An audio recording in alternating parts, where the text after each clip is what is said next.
A Colorado 76-63 win over the University of Portland at the Chiles Center here on Saturday night. Travis Demers alongside Bill Krueger. And Bill, as we look at Colorado, the second half, rebounding, second chance points, a big story for the Buffaloes. Yeah, it started to wear down the Pilots right at the end of the first half. They really out-rebounded and outplayed the Buffaloes around the rim, played great defense, but then foul problems caught up with them, Hartwidge and Gabe Taylor, and then all of a sudden they just couldn't compete on the glass. The second half, the Buffaloes really settled into their game, really used their length around the rim, and really hurt the Pilots, and that's really what the difference in the ballgame was. And the Portland Pilots had some opportunities from the outside, and as a whole, they just couldn't get a lot of those shots to fall. Yeah, it was really a challenging evening for both Jazz Johnson and Alec Wintering.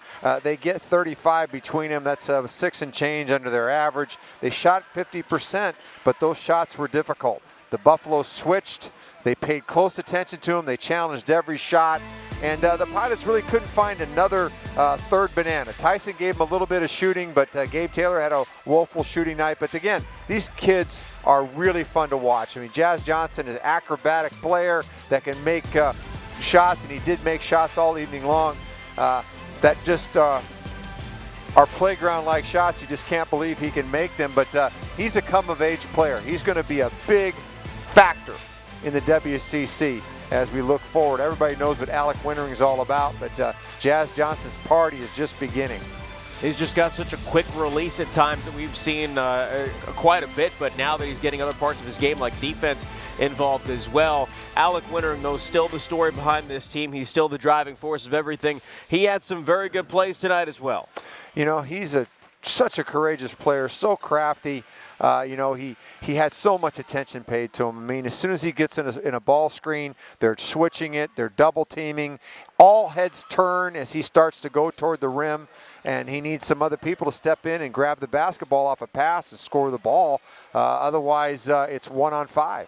On the other side tonight, Josh Fortune was what Josh Fortune does for the Colorado Buffaloes. This guy's just a really good basketball player. I mean, he's always under control. He takes great shots. He's big, 6'5", 220 pounds.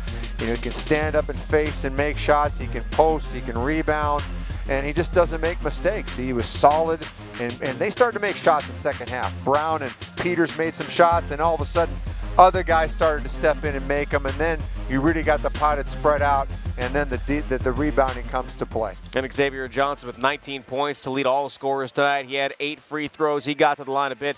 Big physical presence tonight from him. Yeah, he's a nice player. He can step out a la Sam Perkins and make the outside shot. He's long, left-handed. They just have a bevy of guys that play around the rim, and he's got depth that he can go to. Gordon and Miller. Seward, these are just have lots and lots of size, and they have balance.